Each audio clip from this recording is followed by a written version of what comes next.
everyone, it's Michelle Lightworker here and welcome to Enlightened Conversations. Today I have a wonderful guest joining me, Cynthia Harrison. And so when Cynthia's ready to jump on, I will pop her on, but I have a few announcements I can make while we're waiting for her to join. So basically, the other day I had a really cool, I wouldn't call it a meditation because I woke up with it, and it was actually something that I had experienced over the past almost going on 10 years really, next year. So it was really, really special for me, and Cynthia actually made some comments about it, so we will be talking about it specifically today and then in anything else that comes up. So I wanted to let you all know it's pretty exciting and very personal, so I'm looking forward to sharing that with you all. But just to let you know too, we have a couple of announcements. We've got Raoul, our other Enlightened Conversations wonderful host extraordinaire, hosting a Enlightened Conversation with the very soulful and insightful Pretty Mystery. And Pretty is, and that will be at 7 p.m. tomorrow. Hi Cynthia, I can see you there. Oops, you dropped out. Okay, you were there and then you've dropped out. Let me just, there we go, gotcha. I can bring you on. So tomorrow, so Pretty's a soulpreneur and are most sought after for her signature soul growth program. So we're looking forward to listening in on that conversation tomorrow.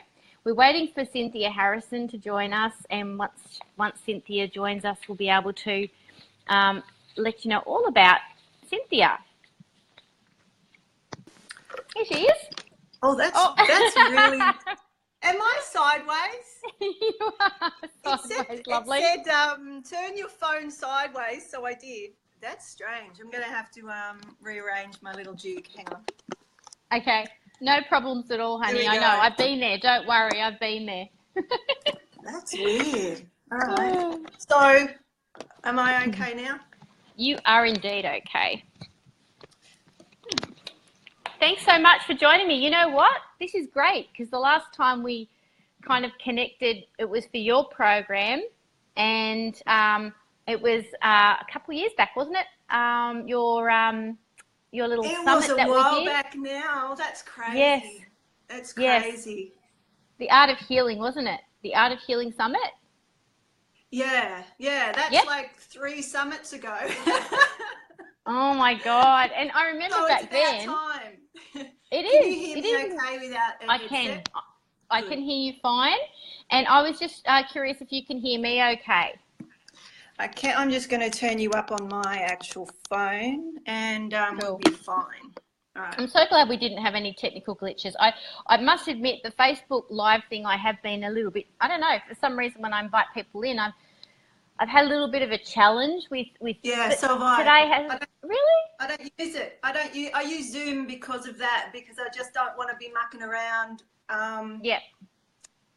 However, if this works, no, I know. this will work. So it is working. It is working. Woohoo! Yeah, that's because we're sacred women, Michelle. That's why, you know, we have power over the weather. Whoa. Actually, it's raining here. Oh, is it? Oh, okay. I've got a bit of a sunshine happening, so I'm happy about that. So for people that don't actually know anything about you, I think I'll formally introduce you. So we've got that happening, all right? So Cynthia Harrison is a practical mystic, a conscious evolution guide, gatekeeper, way shower, social worker, anthropologist, sensory motor psychotherapist, therapeutic specialist, complex trauma. I know, visionary artist, energy medicine practitioner, teacher, and Cynthia enjoys sharing her direct experience and the mystic path for ultimate wellness, vitality, and joy, and describes herself as an evocateur of the soul, midwife of the moments to birthing new realities. Oh my God, I love that. Evocateur of the soul. It's Evoke the soul to birth. Yeah, I love that. I love that. It's so cool. Well, I sort of borrowed it from Jean Houston, but you know, I worked with her for a while, so I figured I could share the next generation. Yeah. Look, I always say we stand on the shoulders of giants in the work that we're doing. Oh my God, yes, yes, and that's come to forth. Is that the right way to say that? Anyway, it's come to me in more ways recently, because I don't work with ancestors. And well, I didn't think that I did. I've always gone direct, which is why I say mystic. I don't like to categorize, so that's why I just gave you everything that I've done, and you can choose what you want to call, because at this moment in time, I'm just Cynthia speaking with Michelle. Yeah, so nice. I'm everything and nothing at the same time. So whatever people want to categorize me at, or whatever they see, or want to put me in a box, well, that's all fine. But doing the gate work, the last two, so Sedona and Mount Shasta, which was a few months ago, that's where the ancestral stuff came in and said, I still don't work with the ancestors as others would. I don't ask them for guidance and to tell me things. I go direct. I say I go direct. However, they're with me, and I pay more attention to. It's like talking to you, Michelle. I'll be saying, you know, hey, going, what's going on? What do you want to eat? Do you want some toast? Do you want Vegemite today? Do you want peanut butter? I don't say, show me what I'm supposed to do. So anyway, that's a slight difference to how other people work with ancestors and, you know, their past teachers and mentors and whatnot. They become me, so I don't distinguish. Yeah. Yeah, I think that's cool. I mean, that's the unit. I mean, I live my life by unity. Everything is an extension of ourselves, and so it's about owning it, and it's about really connecting to it, and really feeling a resonance with it, and then the expression of that is actually quite natural, and it doesn't feel like. I mean, how do you describe a conversation with two people who are completely on the same wavelengths? It's a bit like that. They're surfing the wave together, and it's easy, and joyful and fun and liberating, and a little bit hard to describe that feeling to somebody who's not on the wave with you.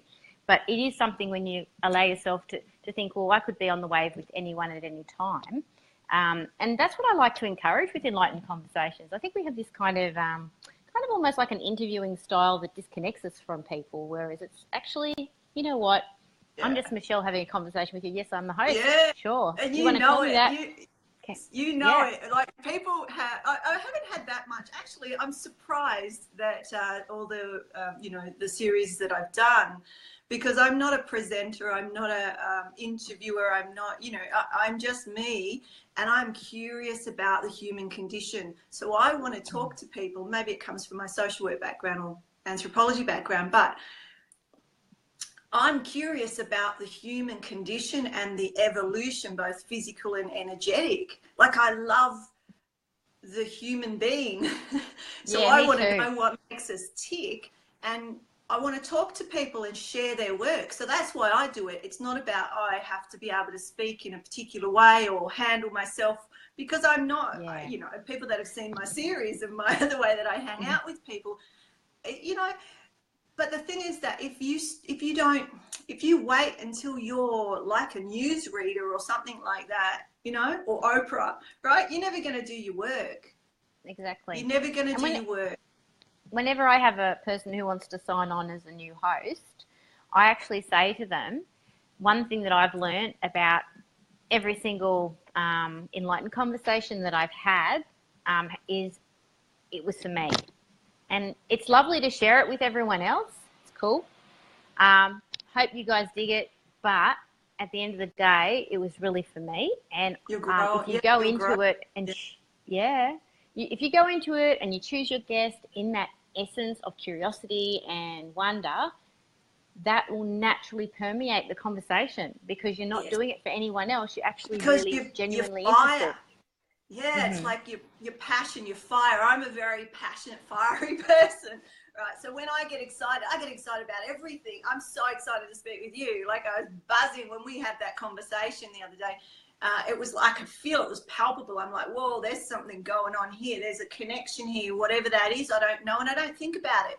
It's not, but I feel it and I go, okay, I hear you. End of story. Yeah. And so here we are. Exactly. What comes from this conversation, you see, I'm excited about it because I have no idea. And I don't know who's listening or who will listen that will, go, whoa, I didn't know. Okay, that's opened a door for me to step into my greatness. And that's part of what this is about. Do our own work. And by doing our own work and becoming our most magnificent, right? It's not about ego. My ego is my best mate. I don't get rid of her. I don't kill her off. I bring her in. I bring everybody in and they become part of me, which makes, me shine, hopefully, more and more. And then they can. And then the earth does and everything, because I am the universe, right? Yeah, yeah. When I notice my ego, it's usually I've lost connection with the value of the message being more than my fear around how I'm perceived at that moment. And then I actually know, and then hopefully it doesn't take me too long. And nowadays it doesn't. Like I'll notice and I'll go, oh, my little ego's all like, worried about what that person might think. And oh my goodness, I have lost the connection with the bigger picture and the bigger message here. Let's get back to that. And then the ego actually settles down because, it's just expressing all the fears that need to come through to refocus myself back to the message. Yeah. It's doing me a favor. It's actually saying, I call it the little human. I call it the human. Yeah. Like, people that that know me and do my classes and series and whatnot. I have a different way of speaking, and it just is how I am. So often if you don't know me and you hear me speaking, and what is she talking about? Because I'll say the human, and the human, because I'm talking about evolution, I'm all about conscious evolution, human evolution. So also, the kit and caboodle of how we evolve, creative evolution, basically. The human to me is from the lower three chakras. So when we're experiencing those realms, we're in our human real density understanding, and we all have that to be incarnated. So my goal for the last few years, because before that it was to be what I call illuminated, and got there, moved on, is now to be as fully light body as possible incarnated, and that's a hard ask. Because the toggling of the worlds, which I think we'll be talking about, who knows what we'll be talking about, but that toggling of the worlds, what I call, when you're expanding in your consciousness, well, it's all consciousness, but let's just see what I mean. Language gets difficult because it's all contradictory. And so when you're working from multi dimensions, what I'm saying to you right now about, the human conditional lower density is completely the opposite in these other. So it's like your mind is constantly, you're actually out of your mind, but let's just call it the mind. You see, the language gets really difficult, and that's part of my next journey, is to find the new language, the new way of expressing or understanding what is not really to express the inexpressible, I say, and that's what my art's about. That's what my drawing and whatnot is about, because there are no words for me. I'm not a fluent orator, okay? However, I experience it directly. I feel it, I hear it, I know it, I see it, I taste it, I smell it. Do you see? So how do I get that across when I don't have the language? So, Yeah, cool. And I think that's I love that. I think that's where we came together, because you were saying, like, who's had this experience? And I'm saying, well, I can't say for sure that, you were experiencing exact, but I understand what you're saying, and it's very close to my way, my moving through the world. So, so cool. Let's have a chat. yeah, definitely. And it's cool that you've mentioned that because often language can be clunky, and people get caught up on specific words even that they've actually determined a meaning towards. And so it really becomes quite, almost. I say, Michelle, they've bastardized it. The words are bastardized, purely because even love, like when you get to that, when you get out of the human, so to speak, into love, then you realize what you thought was love was completely garbage, like it just was not love. The human way of loving, what I call human lower density, is not love. And then there's a higher love, which I call a pure love, a purity, which is the way that you get to travel and experience what you talked about yesterday on your post. You can't experience any of that without that 0 point, that singularity, that one pointed, whatever you want to call it. You have to be in a pure state, and it's beyond even that love, that secondary love that I was talking about. So I don't know if that makes sense, but yeah, I know you get it. Yeah, totally. Yeah, well, I mean, it does. I mean, you have to have a feeling, a connection, ultimately a oneness with something for you to really understand and grasp it beyond the words. And often art helps us to express it in a more pure way. If you meditate on a piece of art, you get a lot of information through it. And I've certainly found that with my husband's artwork, because he does a lot of painting and things like that. And obviously through your artwork, it's amazing. I wanted to kind of talk about what I experienced for people who haven't actually seen the live stream or read my post, but just give people a quick snapshot of what I saw, and then and then it'll make sense. And then also, I know, because people might go, "What the hell is she talking about?" And then I've also got I printed out your post, what you mentioned on your Facebook post. Look how long it was, and I thought that was one to you. My answer to you, was it really that long? That's why I was saying, oh, really? It was like wow. almost a quarter of a page. I think that's really cool, and but there are things in there. I don't remember that, Michelle. That's crazy. I do not even remember, and I don't usually respond to posts because how I speak and how I write, it just doesn't come out right. But for some reason, and I know now why, it was like this pull of, and I don't even remember writing all that. So let's go.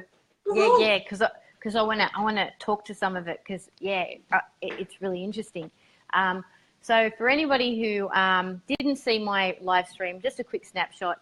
I woke up the other day and I saw a spinning mandala that looks like the flower of life in front of my face, and it was like it was like hard to describe, but it's just almost like the shadow of a mandala. So it wasn't like, oh, brightly colours, and it's just existing. It's just there.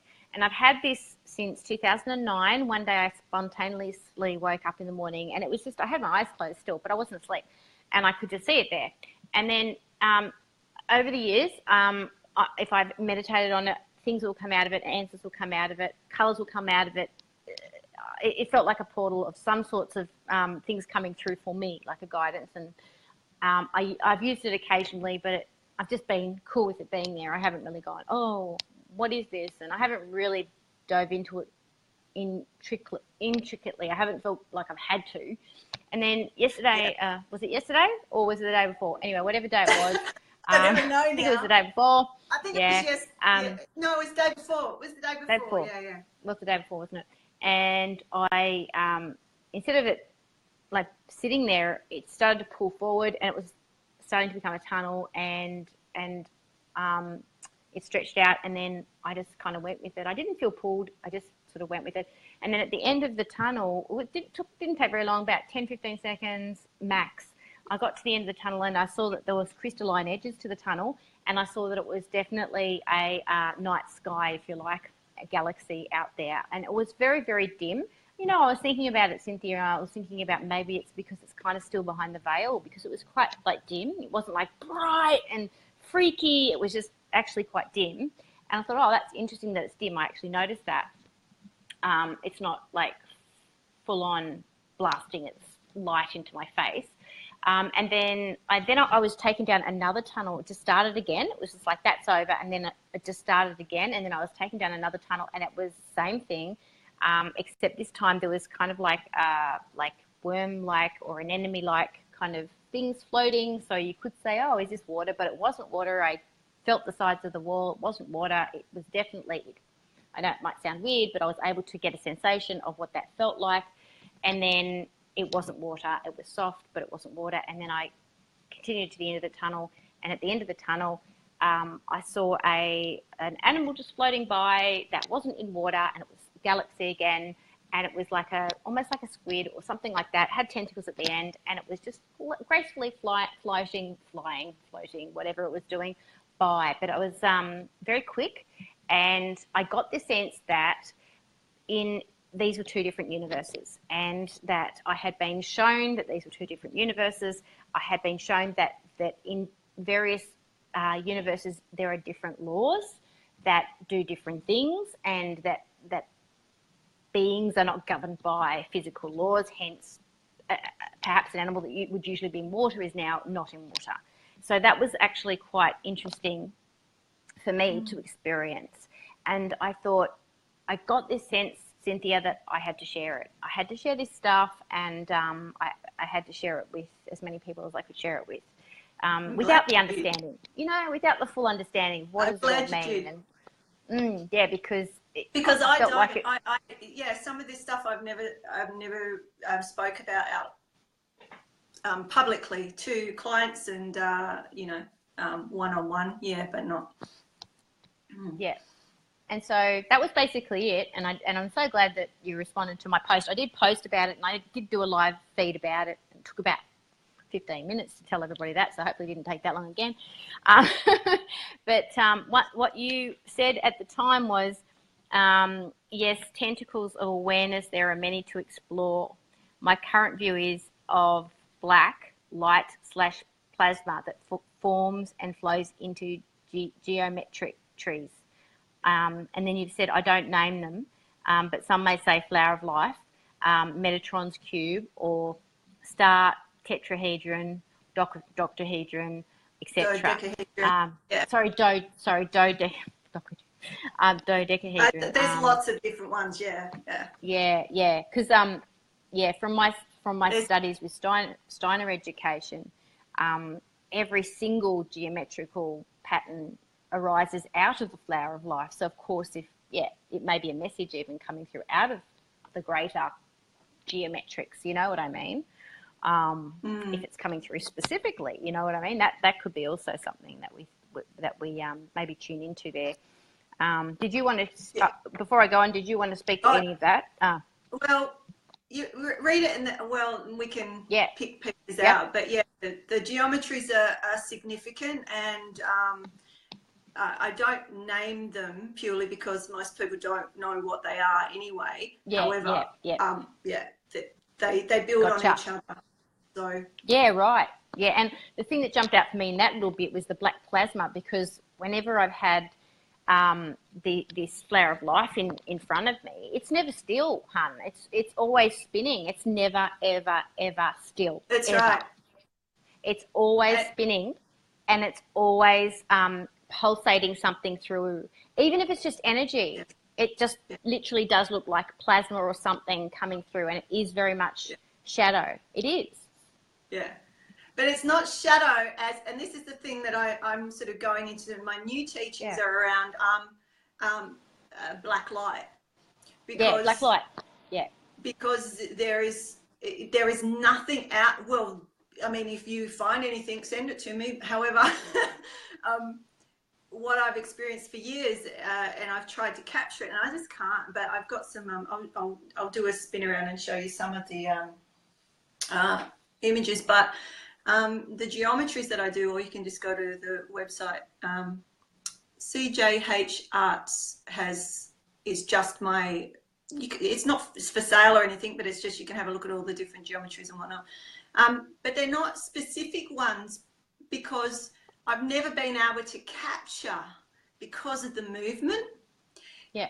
and it's so fast. And because I never went and read about things and said, oh, what am I seeing? I'll go and look in a book, right? I'm not that, I just never did that. Even now, like, what happens now is that people come to me. So it might be in a series. I go, all right, I'm doing my next series and I want it to be on, you know, energy revolution. Who do I see as significant in really pushing or because I'm always talking about, you know, the razor's edge or standing on that edge of, you know, really making change. And they may have been doing it for 30 years, but really, you know, it's like people are just like that. And then from those conversations, there's little tiny pieces that drop in and go, so talking to Dan Winter, for instance, and I've worked with him. He was on my first ever summit and he was my first speaker, and I fumbled through it because he's a genius. And like hearing me speak next to him, it was just embarrassing. But the thing was that people got to see him and understand what we're talking about, some of it, because it's the physics and the electrical engineering background he has, you know, and the magnetics and whatnot. And by speaking with him, I was able to go, oh, I see what you're talking about. Like I literally see what you're talking about and what your math says. Oh, wow, okay. And then, you know, more of my friends, one of my beloveds in the world is a physicist. And so I started to show him my I've got, you know, I've got some of my journals here. Like I've got journals galore, piles of journals, like, you know, and I'm always drawing these things and trying to capture them from what I see. And I started to just take photos and show him, and he's like, do you know what that is? And I was like, no, that's why I'm, you know, and literally it is, I'm seeing molecules, atoms, you know, I'm seeing the science that they're talking about is what I see, you know. But I'm not, I left school very early. I went back to university later on, but I didn't get a basics in science. Now I can look at physics and I get it because of my experience. Yeah. So I won't know the math, but because the geometry is higher math to me, it's the highest math. So if I see geometry and understand how it moves and whatnot, and spatially, you know, then that to me is more important than knowing my times tables. Yeah, it's like you're connecting with it as well. Like you're really, it's a being, and you're connecting with the being. And you're inside it, not just you looking are at it from. Yeah, you are exactly. And that's the thing. So I got off track a little bit, and that's what happens because we just sort of go all at the same time. But so anyway, this time when I was talking to Dan, I mentioned the black light because I already had got from viewing, like really viewing regularly. When I say regularly, every single day, most of the day, like every time, because I'm just looking. I don't go into meditation. I don't do meditation as such anymore because, you know, it's now a walking meditation. I am the meditation. I am the stargate. I am the black hole. I am the, you know, that's what happens when you get to that. So, so when you start to see, whether it's with your eyes closed or eyes open, I just, my way has always, everything I've seen has been in the field. So fully awake, and I'm just looking around. I'll have a client or someone in front of me, and then it all just starts, you know. And I wasn't able to control it back in the day, but now it only comes when I ask.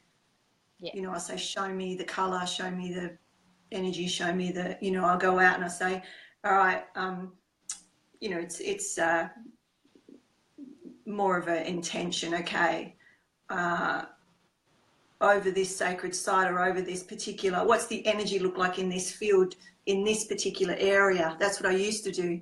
That was the gatekeeping. I'd go to different places and people would say, oh, this is a sacred site. I'd look at the energy and say, energy's not telling me that, so I'm moving on. And I wouldn't say it out loud and disregard what other people thought, but to me, I knew from how the energy looks. And if it's billowy waves of, you know, so going into the blackness, when the blackness is there, it's a transparent blackness. It's patternings, but it's transparent. This is how I see it. I've, you know, for many, many years. And I started to question, is that blackness like what people would label? Because I just talk pure energy, but you could label that blackness soul, spirits returning, like Jacob's ladder. These portals, these geometries have a point, right? Yeah. Whether it's a flower of life or whatever. That's why my business is Rhombus Healing Arts, because at a higher level, the rhombus is the center. That's why the shaman's eye is a rhombus with a point in the middle, you know, things like that. I didn't even know that, it just came in. But so you're looking at all these geometries and you've got the light coming in and light going out.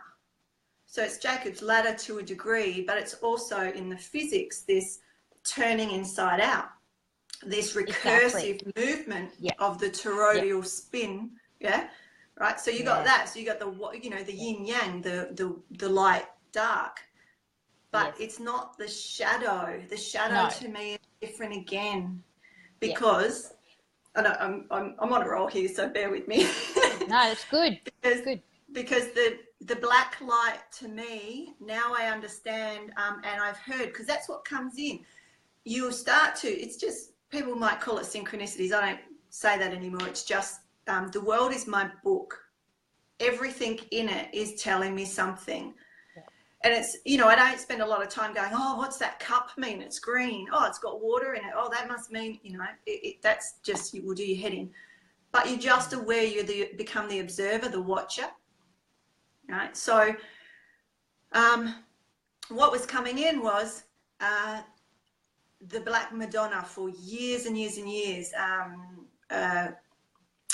One of the deities, I suppose, if you want to say, that came to me, the Kali, the Dark Mothers, right?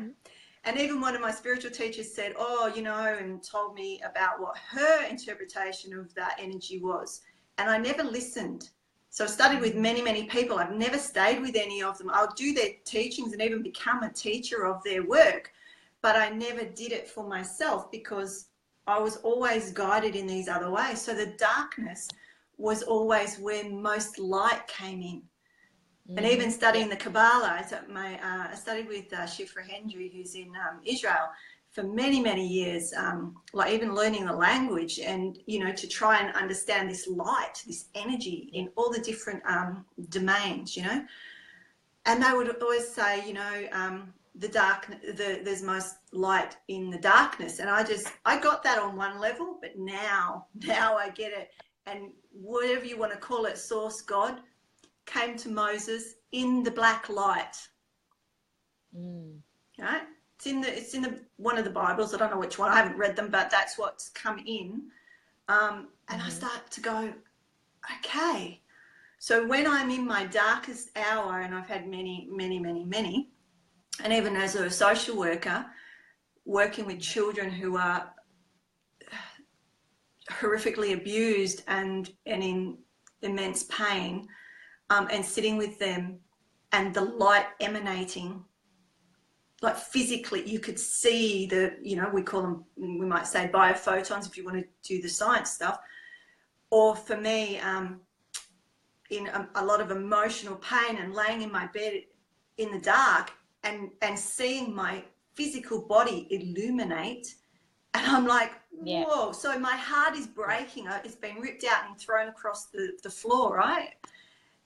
And then you're illuminating. So what's that? You see what I'm saying? Like, it intrigues me. I'm so curious about, you know, we've got these ancient texts that tell us this stuff, but then I have these experiences that literally you're viewing your physiology, right? Whether it's energetic or physical, it's got to be, you know, it's all, there's no separation. Literally illuminating and lighting up. So to be able to be in the dark and the light at the same time, that is a particular state, right? So so I don't know if you've got any questions about that, because I was going to go into your experience next. Okay.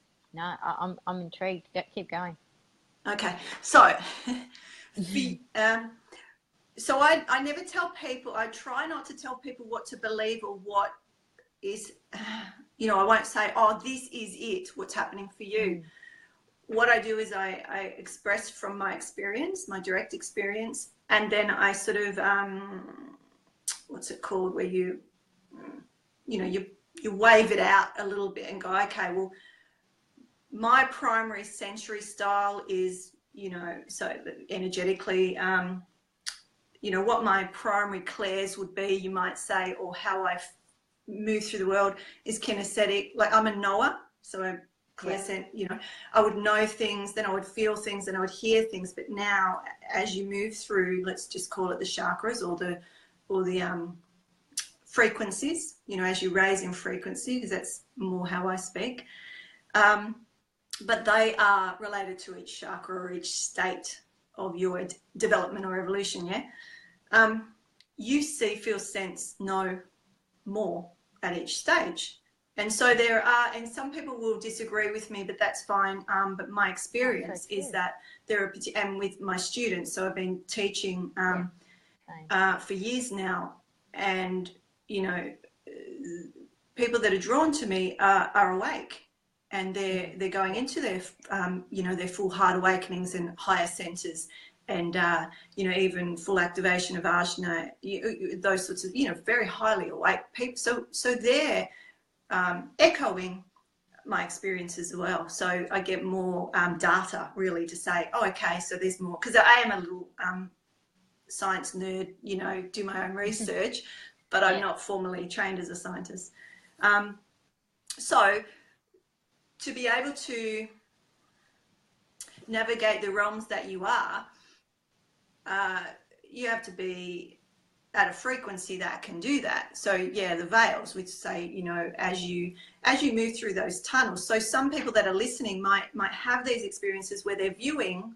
I call it viewing. What else could you call it? So you're going through the tunnels or the doorways or the tentacles of awareness or whatever you want to call them. And you get these vroom, vroom, vroom, like there's color usually, and it's I was getting it from the Flower of Life a lot, coming out of it, and then that was before I had this experience the other day, and then I was going through the tunnel, which was kind of interesting. So I've had both experiences, but they were separate. So one, oh my God, it was just pulsating color, absolutely. And then the color would change as my question would change. So I'd ask the question, and then I'd even like, and I don't know, and then even the color was, because this is probably good to tell you, even the color was coming from a different height out of the Flower of Life, and it was almost like telling me it's got to do with this part of the person's energetic center or this part of the person's, and I was getting more specific information about people, situations that related to me, how they were affecting me in a great way or a not so great way. Yeah, just from the colours actually. So that's so that's your code or your data. I don't get it like that. So this is the thing, and this is when teaching into. I mean, you would know this, but just for other people, when you're teaching about intuition, it's important to be open like this. So Michelle may not be seeing exactly how I do and vice versa, but we understand the state, or the mechanism of the same message like comes through for us about how this is helping us and trying to guide us. And how to open. It's trying to give us information. Sorry, I keep cutting you off because it's every now and then it drops out. It sounds like you've stopped. So sorry about that if I keep cutting you off. I just realised I did it then. No, that's okay.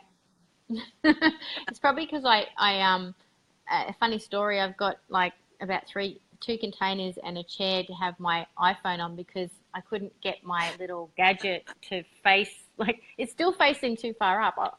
I wanted it to face this way and I can't get it to because it won't bend. It's so annoying. So then it keeps going up. Anyway, long story. But anyway, when I bump it, I think it might kind of cut the earphones out and then it might sound like I've stopped talking. Sorry, honey. Yeah.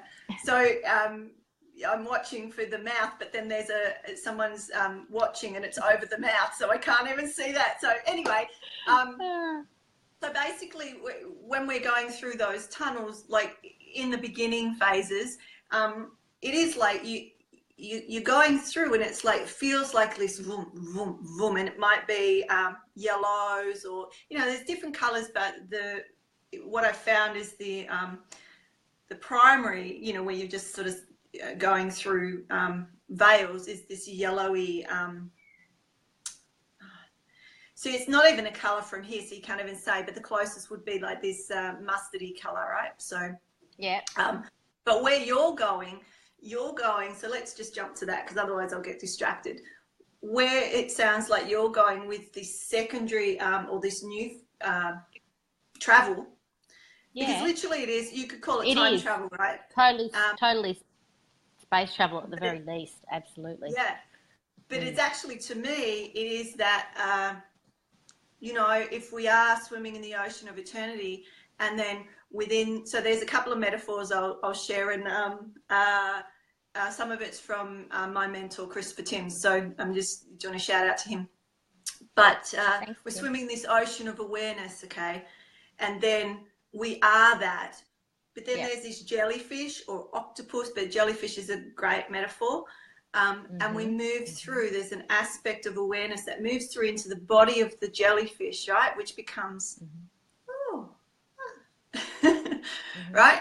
Then within that, we're looking around, and there's all the tentacles of awareness.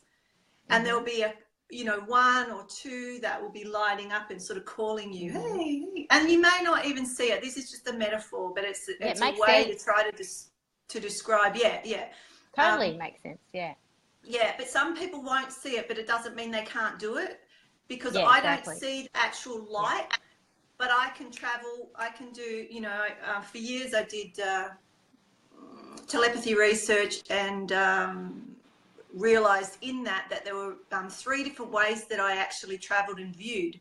And I wouldn't have known that unless I did that and it was literally a creative project with 2 academics in Spain, right? It was to do, we were drawing, and there was, one of us would draw an image, and then I would have to view them drawing the image in the other country, and draw the same image, and, things like that. So it was very, there was a lot involved in it. We did that for 1.5 years on a Friday at the same time. But that's what helped me understand how I saw and what was happening in my body, because it was every week, and I was having to view, and I was getting stronger and stronger at viewing. And sometimes I would have that, that going through the tunnel. And then sometimes I would literally be in awareness in the room, and I'd be looking around, and sometimes it was as clear as, looking around the room here. Other times it was so abstract. It was really abstract, like I was in an abstract painting, and it was about pulling the data together. And I thought that was beautiful. Like, my curious mind is going, okay. So the brain and how it's trying to pull in the information and put it together, so that's another side. But what I'm trying to say is that there's different ways of traveling, of viewing. Yes. So you could call it out of body or whatever. I call it viewing, right? And then interviewing Graham Nichols, who's apparently the most well-researched out-of-body experiencer. So I spoke to him a few weeks ago, and I realized that what I was doing was out-of-body experiencing, but I didn't call it that. And we had the same experiences and whatnot. So what I'm sort of saying, and I'm trying to say it quickly so that we can get as much in, is that when you go through these, what I call tentacles of awareness or tunnels, but because we are awareness, we're not going with our body. Yeah, well, you might have been, and you can. Well, but I guess, that's the thing that, as you're speaking, I was feeling into it, going. I remember having a conversation with my husband, because I said, I got to tell you this, because this just happened.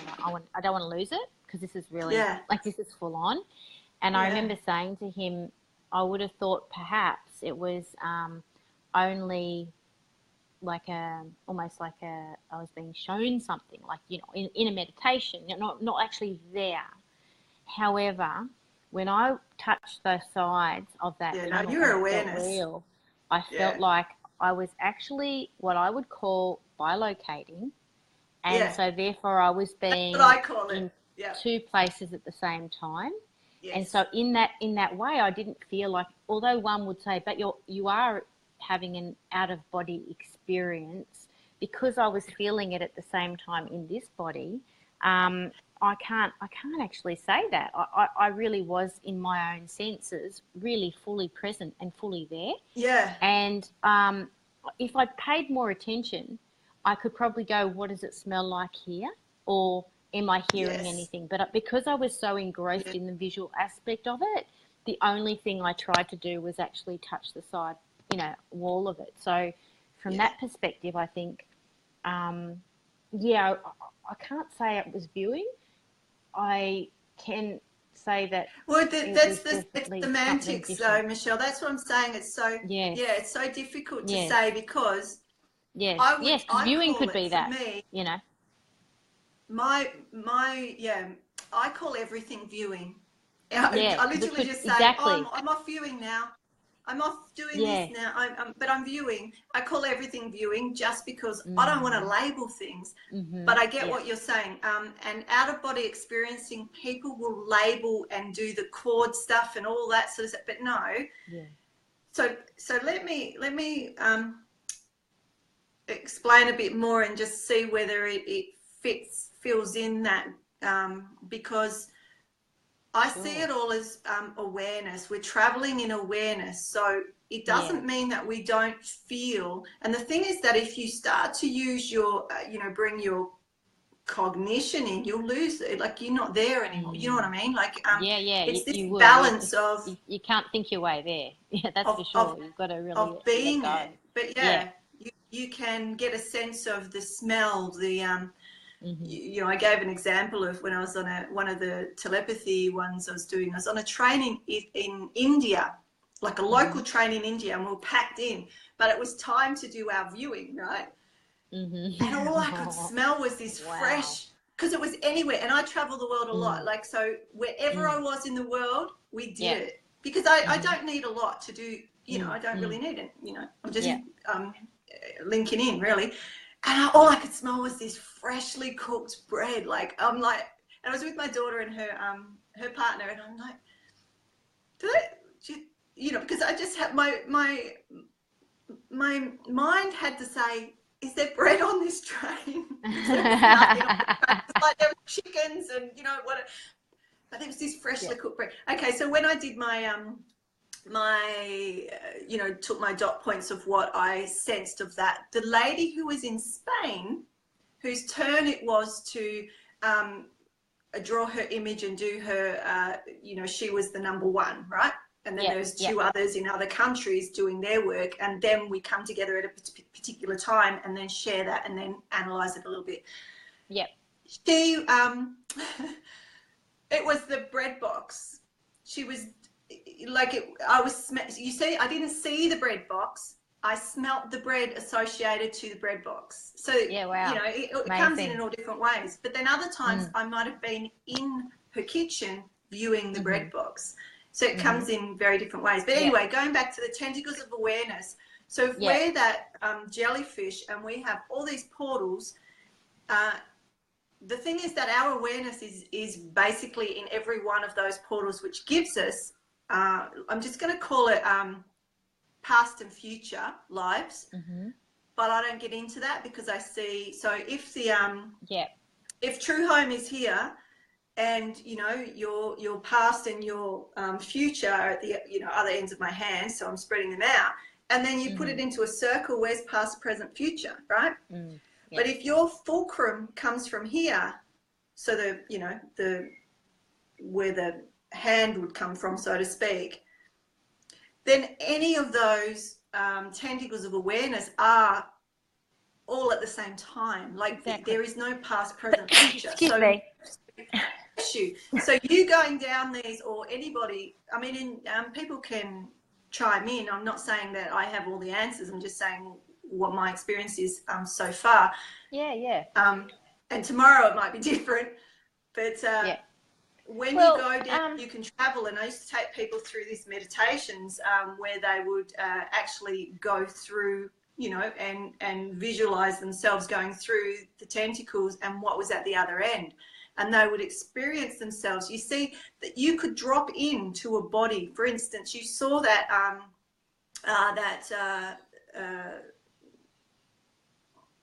I don't want to say creature.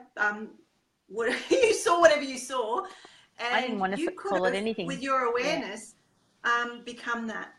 Yeah, exactly. Because I was like, it was interesting because in both instances, I'd come to the end of the tunnel, and it was like a preface, whatever it is, where everything's there for you. And I got, I guess you could say, a droplet of information that was very significant, which is humongous, which was scientists are looking to travel to these other worlds, and they can access them at any given moment in time right now, like what you just said. And so then if they can do that, obviously the next stage of that is they can experience any part of that they choose, which is what you just next said as well. And so therefore, you know, I felt like it was a big important message, because we have a lot of people spending a lot of money thinking that when they arrive or witness these other universes, that they will be able to see them and experience them. But what I was being shown was those universes, that they may not be able to be seen by the human eye. They may well only be able to be seen unless only if you've been able to actually reach a point where you can actually meet them at their vibrational level and you can see them from that vantage point. That's kind of the message that I'm feeling is coming through about it, because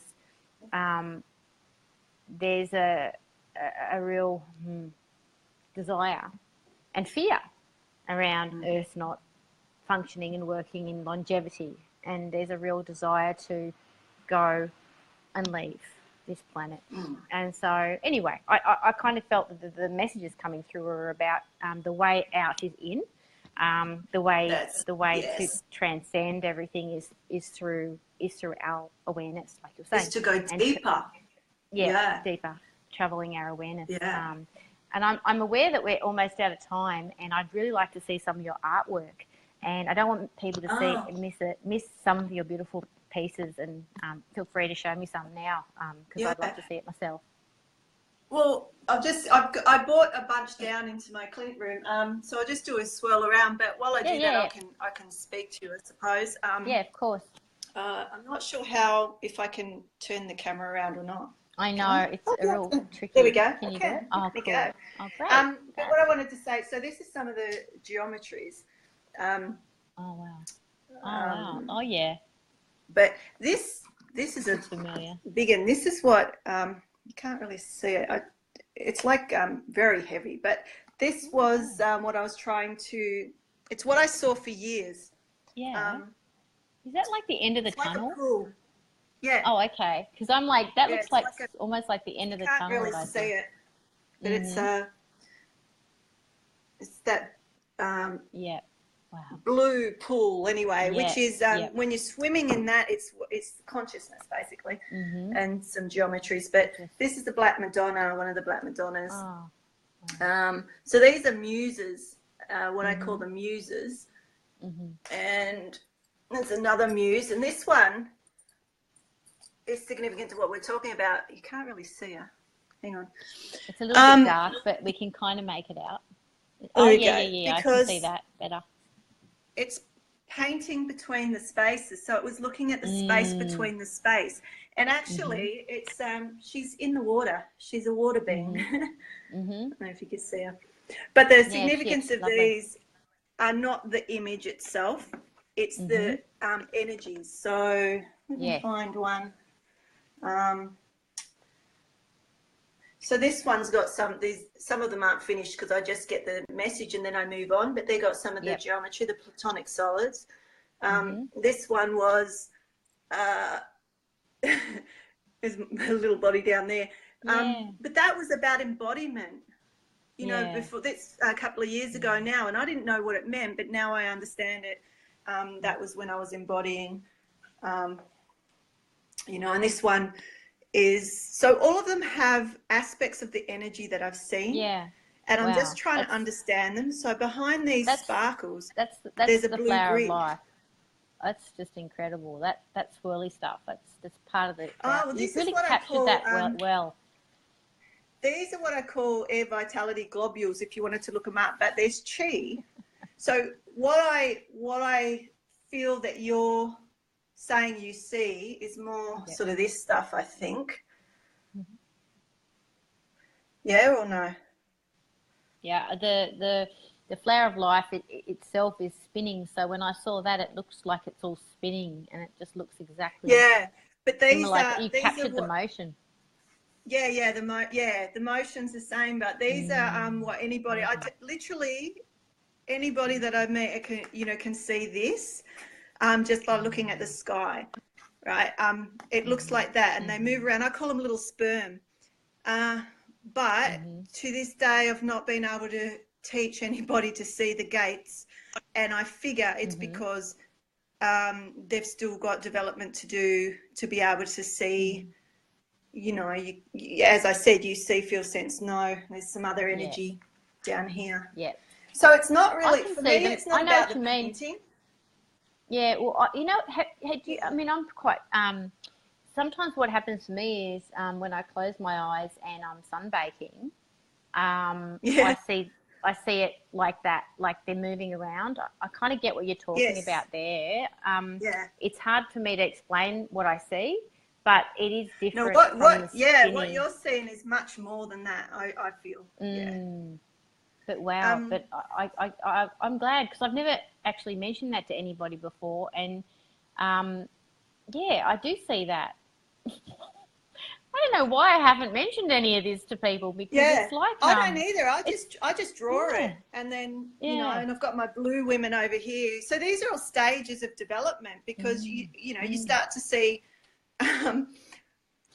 This one is one of my old ones, but there's the blue lotus, and it's got little creatures in it and stuff, but lots of blue ladies and blue beings. This one up here was my death rebirth, where the death of the self, and this amazing creature piercing the veil, and she's quite out there looking, and I don't understand them at the time, but they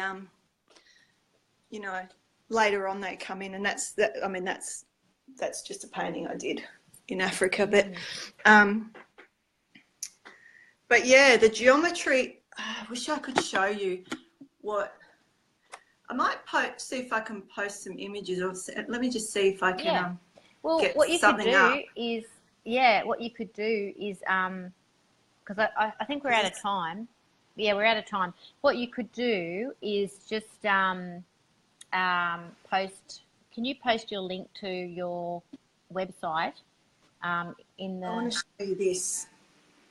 Can you see this? Yeah. Yes. So this is what the DNA looks like to me. I see this. This is what I'm seeing now, and it's the torus. Let me show you. Hang on. The torus, right? So there's the toroidal shape. Yeah. So the black white hole, or the torus around the body. But how it spins, so this is Dan Winter's work. See the geometry? But it's to do with the sine wave of our heart, but also our DNA. And that's what I see. So the blackness, what I'm understanding is that the blackness that I see, the black light, is literally the DNA being shot through what you call the propulsion of, it's beyond Kundalini to me, and it sends our genetic information through through the sun and into the stars, and then back around for descension or ascended, embodied ascension.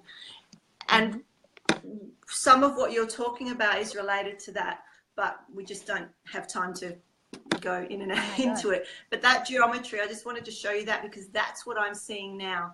These are the gateways that I wasn't seeing as intricate as that because my development wasn't as refined. But now that it is,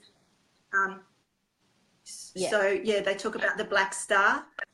So it's really it's inspiring for people. Like, you don't have to always understand what is actually going on to really connect with something that you know it feels right, and then at a later time it'll make sense. Like you're saying, you know, you look back at some of your artwork and you go, oh, that makes total sense to me now, and you can probably read into it and go, oh my God, that means that, and you know. But if we wait till we understood everything before we take the journey, we just get stuck and wrapped up in like semantics, like, you know, you know, too much heady stuff, physics, we should understand it, all that kind of stuff. But I guess that's been great to see how you're doing it through art. It's been amazing to see that, sweetheart. Really awesome.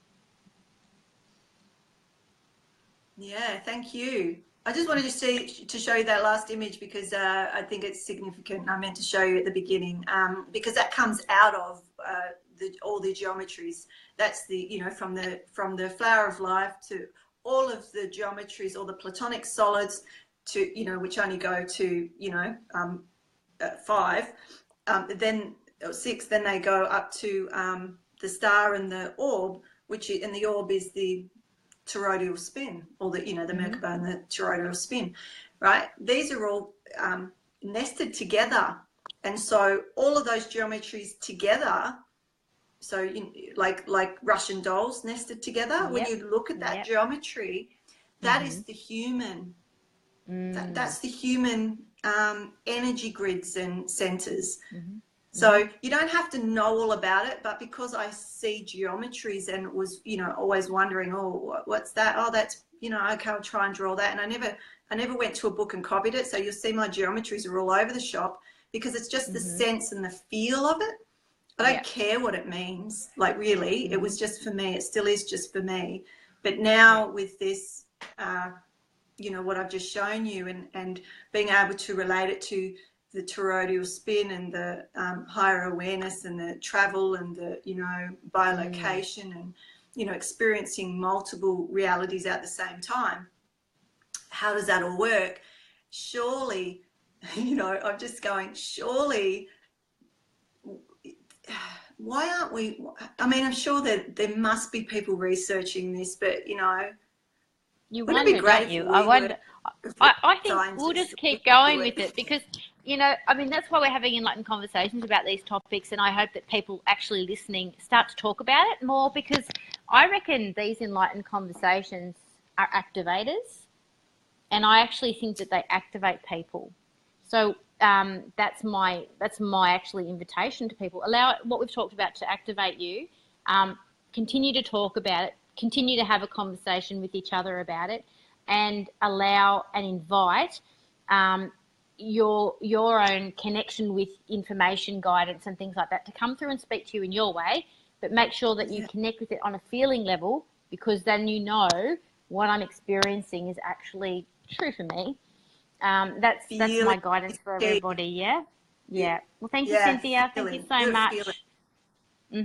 Thank you so much, sweetheart. And people can find you at your website. Do you want to just let people know one more time?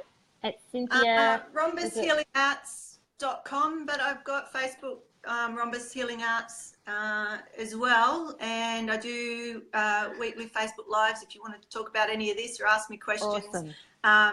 My service is basically as a guide, as a mentor. So if you're experiencing any of this and you want to know what's going on, you know, I can give you options of what, you know, might feel right for you, or just share experience. So, yeah. Thanks, sweetheart. Lots of love to you. Really appreciated you joining me and sharing more on it. And hopefully we'll keep the conversation going, because I'd love to keep connecting with you about this. Yeah, it'd be a pleasure. All right, thank beautiful. You. Enjoy your day, lovely. And thank you all for listening. Thanks. Bye, darling. And I just wanted to make a couple of announcements. Thanks, Cynthia, so much for joining me. Next Thursday, I have the beautiful Tammy Pike joining me at 11 o'clock on the live stream. And Tammy is actually a Koya teacher, an Enlightened Conversation host, a holistic wellness coach, and she's also developed her own brand of beautiful self-care products through her business, earthradiance.com.au, and she'll be joining me. So I haven't caught up with Tammy for a little while, and she's an amazing, bubbly character. I love her so much, and so I'm really looking forward to literally catching up with Tammy on an Enlightened Conversations feed next to Thursday, the 19th of April at 11 a.m. Australian Eastern Standard Time, so it's Brisbane time in Australia. And the Tuesday after that, I'm meeting with on a live stream with Laura DeCambrio, who's the Conscious Life Festival and Discovery Expo organiser, and 11 o'clock on Tuesday the 24th, we're going to talk all things Conscious Life and Discovery Expo. Who's going to be at the expo? 5D TV are actually filming. That's me and my crew are filming at the Discovery Expo on the weekend of the 28th and the 29th of April. So I'm really excited to be a part of that team. And we've got lots and lots more happening in May coming up with beautiful Stephanie Nassis, who's going to be joining me on the 3rd of May at Thursday 9 a.m. Australian Eastern Standard Time. She appeared in my Enlightenment Activation documentary on brokenness or wholeness, as I like to call it. And she's been a first responder for 20 years, over 20 years. So incredible lady. Can share so much about mental health recovery, trauma recovery, incredible, and mindfulness. And I've also got Leanne Barefoot Medium on Tuesday the 8th of May. She's coming in from Colombia on the live stream, so it will be the previous day on the live stream for Leanne. She'll be at 7 p.m, but for us it'll be 10 a.m. On the 8th of Tuesday the 8th of May. And then we have much more to come, I'm sure, with everything that's going on with Enlightened Conversations, because we've got a new host who is getting her skates on soon. Tammy Kirkness had a bit of a problem with her phone smashing, but we'll get that happening, and she'll have her first episode soon. And we've got also another host starting, Sarah Shalizzi from Arizona, and she's going to be she's so excited. She's like she can't decide who she wants to go first because she's got so many people she can't wait to have Enlightened Conversations with. So lots to come, everybody. Thanks so much for joining, and I just want to leave you with this thing, is that we're all connected in unity. When we explore conversations from that perspective, that we're all connected, we're all one, it's always going to be an enlightened conversation. So I invite you to step into unity in your conversations and to step into open-mindedness. Lots of love.